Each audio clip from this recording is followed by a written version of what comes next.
উত্তরবঙ্গের লোক না, এই জন্য আমি আসিও না উত্তরবঙ্গে। শুধু আরমান সাহেবের কারণে এই দ্বিতীয়বার আসলাম। আগের থেকে মহব্বত তো, নাইলে আসতাম না। আমি আসার আরো 1 ঘন্টা আগের কথা। গুগল আমাকে 1 ঘন্টা পর্যন্ত কাঁচা রাস্তা দিয়ে ঘুরাইছে।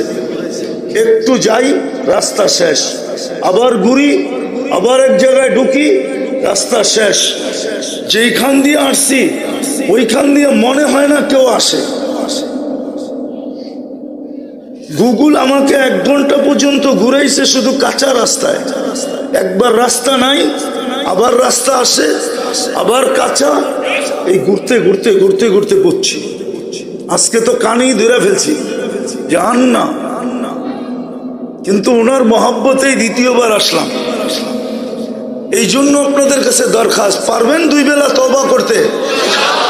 হ্যাঁ, কি বলবেন ঘুমানোর সময়? আল্লাহ আমি তওবা করে শুইলাম। সকালে উঠা বলেন আল্লাহ আমি তওবা করলাম। আল্লাহ তওবার চেয়ে বেশি কিছু, তওবার চেয়ে কোনো জিনিসকে পছন্দ করেন না। হ্যাঁ, ওলামা বুঝবে, আমি তর্জমা করব না। এই জন্য কোন কবি লেখছেন, এক হাদিসের তর্জমা লেখছেন, তর্জমা, লাউলাম তাযনাব লাআজআলু খালকান ইয়াযনাব ওয়া ইয়াস্তাগফির। তোমরা যদি গুনাহ করে ছায়া দাও তো আমি এক জাতি তৈরি করব যারা গুনাহ করবে আর ইস্তেগফার করবে।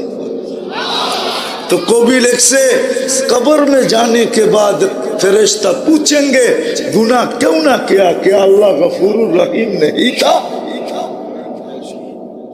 गुनाह क्यों ना किया, क्या अल्लाह गफूरुर रहीम नहीं था? এই জন্য তওবা প্রিয়। এই উম্মত যদি তওবা করতে থাকতো তাহলে এই দুরবস্থা হতো না। দ্বিতীয়, শেষ, আজকের থেকে কোনোদিন নামাজ ছাড়ব না। ওয়াদা, ওয়াদা। হ্যাঁ, এই মজমাই যদি নামাজ পড়তে শুরু করে তো হইতে পারে জুমার সংখ্যা আর ফজরের সংখ্যা 1 হয়ে যাবে। আজকে যদি জুমার সংখ্যা আর ফজরের সংখ্যা 1 হইল, রব্বে কাবার কসম, কালকের সূর্য বিজয়ের নিশান নিয়ে উঠবে, ফ্ল্যাগ নিয়ে উঠবে। আমার কথা মানেন? এই উম্মতকে আল্লাহ খাটাইতে চায় না, এই উম্মতকে আল্লাহ লড়াইতে চায় না। যতই আমাকে বুঝান না কেন, কোন যুদ্ধে মুসলমান জিতছে আল্লাহর সাহায্য ছাড়া? কেউ দেখাক, একটা যুদ্ধ দেখাক যেখানে আল্লাহর সাহায্যের দরকার হয় না। বলছিল তো বুঝুয়া তবুকের ভিতরে, নাহনুল ইয়াউমা আকসারু আদাদা, কোরআনে আছে। 6 জনে বলছে, তাও 6 জনে কানাঘুষা করতেছে, আজকে জিতমুই জিতমু। কেন? আমরা 13,000, আমরা 13,000, আর যাদের সাথে লড়তে যাইতেছি ওরা 4,000। আমাদের 3 জনের ভাগে পড়বে 1 জন। আজকে সাইজ আল্লাহ কয় আয় ময়দানে সাইজ করতেছে। হ্যাঁ, সব বাইরে চলে গেছে, শুধু 3 জন ময়দানে ছিলেন। আল্লাহর রসুল ছিলেন, আবু সুফিয়ান ছিলেন, আর আব্বাস রাদিয়াল্লাহু তাআলা আনহু ছিলেন।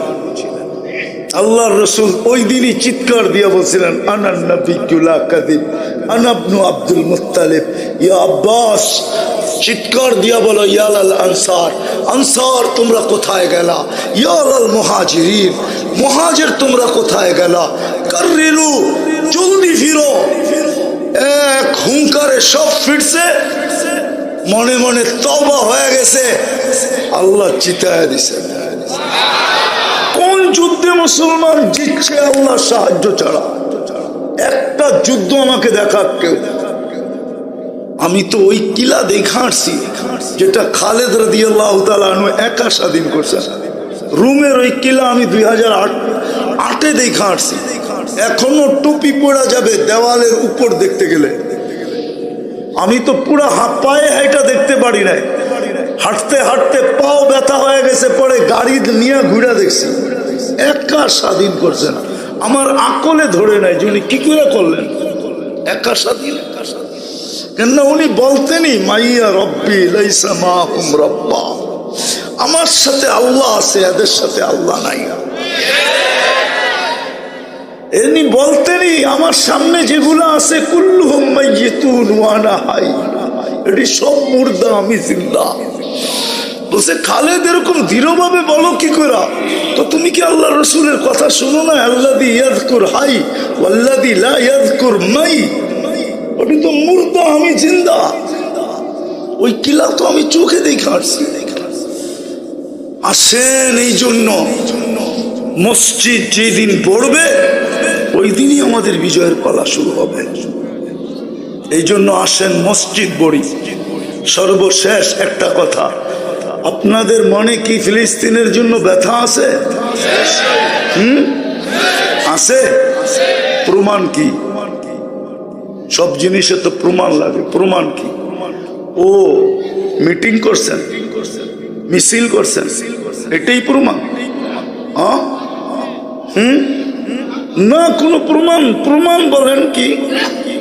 এইখানে তো একজনও নাই এই পর্যন্ত 2 রাকাত সালাতুল হাজত পড়ছে, একজনও নাই। ওই 2-3 জন আছে, কিন্তু কন্টিনিউ পড়ে নাই, 1-2 বার পড়ছে। উচিত তো ছিল আমাদের ডেলি পড়া, যে আল্লাহ 7 সমুদ্র 13 নদীর ওই পারে, আমরা কিচ্ছু করতে পারতেছি না। শীত শুরু হয়ে গেছে, ওদের বাড়ির কম্বল পর্যন্ত শেষ হয়ে গেছে, কেননা কাফন নাই। লাশ দাফন করবে কি করে? কম্বল পেঁচায় দাফন করতেছে। বাড়িতে এখন কম্বল নাই শীতের জন্য, নেটে উঠায় দেখেন। ওরা বলতেছে আমরা শীতেই মরে যাব। আমরা তো 2 রাকাত সালাতুল হাজত পড়ি নাই। সালাতুল হাজত বাদ দিলাম, আরেকটা তো নবীর শিক্ষা ছিল যে 2 টাকা সদকা করো। সদকা বিপদকে দূরীভূত করে।